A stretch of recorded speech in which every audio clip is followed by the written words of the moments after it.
இந்த பாட்டிக்கு கண்டிப்பா பனிஷ்மெண்ட் கொடுத்தே ஆகணும். ஆக்சுவலா இன்னைக்கு அவங்க பேத்தியோட பர்த்டேவா இருக்கும். அந்த குட்டி பொண்ணுக்கு ஸ்ட்ராபெரி கேக்னா ரொம்ப பிடிக்கும். அன்னைக்கு அவங்க பாட்டி கண்டிப்பா ஸ்ட்ராபெரி கேக் வாங்கி கொடுப்பாங்கன்னு நினைச்சிட்டு இருந்திருப்பான். ஆனா பாட்டி அவளுக்கு கேக் வாங்கி கொடுக்காம வீட்லயே ஒரு பானையில குக் பண்றாங்க. அந்த டிஷ் பாக்குறதுக்கு பழைய நாத்தம் பிடிச்ச சாக்ஸ் எல்லாத்தையும் மொத்தமா பானையில போட்டு கொதிக்க வச்ச மாதிரி இருக்குது. அது எல்லாத்தையும் அந்த குட்டி பொண்ணு வெளியே தொங்க போடுறான். உடனே அவ பாட்டி கிட்ட எனக்கு ஸ்ட்ராபெரி கேக் வாங்கி கொடுங்கன்னு கேட்டு அடம்பிடிக்கிறான். சரின்னு சொல்லிட்டு பாட்டியும் ஒரு ஸ்ட்ராபெரி கேக் ஒண்ணு வாங்கிட்டு பஸ் ஸ்டாப்ல நின்னு பஸ் ஏறி வர்றாங்க. ஆனா ஞாபகம் மருதியால கேக்க பஸ் ஸ்டாப்லயே விட்டுட்டு வந்திருப்பாங்க. கேக் இல்லாம வந்த பாட்டியை பார்த்துட்டு அந்த குட்டி பொண்ணு கோபத்துல பெட்ல போய் படுத்துக்கிறான். அப்போ பேத்தி கோபமா இருக்கிறத பார்த்த பாட்டி மனசு கேட்காம அவங்களே போய் அவங்களோட குக்கிங் ஸ்கில்ஸை யூஸ் பண்ணி ஒரு பேன் கேக் செய்ய ஆரம்பிக்கிறாங்க. அப்போ வாசனை மூக்க தொலைச்சதும் தூங்கிட்டு இருந்த அந்த குட்டி பொண்ணு எழுந்து வாசனை நல்லா இருக்குதே, அது என்னது பாட்டின்னு கேக்குறான். பாட்டி மூடிய ஓபன் பண்ணி காமிக்கிறாங்க. பார்த்தா அது ஒரு எக் பேன் கேக்கா இருக்கும். அதை பார்த்ததும் நீங்களா பண்ணீங்கன்னு கொஞ்சம் சலிச்சுக்கிறான். ஆனா பாட்டி அவளுக்கு கதை சொல்லி ஊட்ட ஆரம்பிக்கிறாங்க. ஒரு ஸ்பூன் சாப்பிட்டதுக்கு அப்புறம் அவளோட கோபம் எல்லாம் காணாம போய் வேகமா சந்தோஷமா சாப்பிட ஆரம்பிக்கிறான். பாட்டியும் ஒரு வழியா தப்பிச்சிடுறாங்க.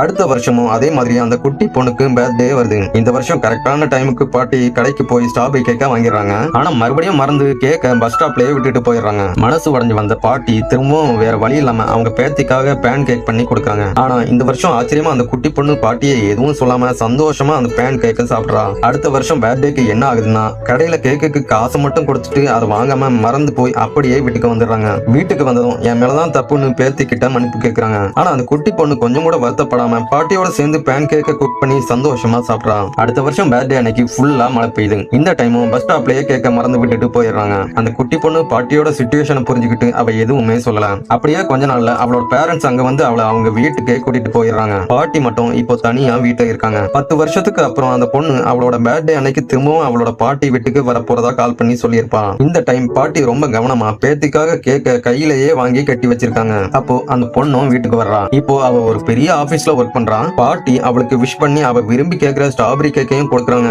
அதுல அவ ஒரு பீஸ் எடுத்து சாப்பிட்டுட்டு டேஸ்ட் ரொம்ப நல்லா இருக்குது பாட்டின்னு சொல்லிட்டு படுத்து தூங்கிடுறான். ஆனா சரியா சாப்பிடாததால அவளோட வயிறு சத்தத்தை கேட்டு பாட்டி மனசு கேட்காம உடனே கிச்சனுக்கு போயிட்டு அவ மிஸ் பண்ற அவளுக்கு ரொம்ப பிடிச்ச பேன் கேக்கே செய்யறாங்க. அப்படியே முன்னாடி செய்யற அதே டேஸ்ட்லயே பண்ணிருப்பாங்க. அந்த வாசனையில அவளோட ஓல்டு மெமரிஸ் ஞாபகத்துக்கு வந்து ஓடி வந்து அதை ஆசையா சாப்பிட்டுட்டு பாட்டிக்கும் ஊட்டி விடுறான். இதுக்கப்புறம் எல்லா வருஷமும் என்னோட பர்த்டேக்கு கண்டிப்பா உங்களை பார்க்க வருவேன், எனக்கு பேன் கேக் ரெடி பண்ணி கொடுக்கணும்னு சொல்றான். உங்களுக்கும் உங்க பாட்டி ரொம்ப பிடிக்கும்னா மறக்காம லைக் பண்ணிட்டு நம்ம சேனலை சப்ஸ்கிரைப் பண்ணிட்டு ஐ லவ் கிராண்ட்மான்னு கமெண்ட் பண்ணுங்க.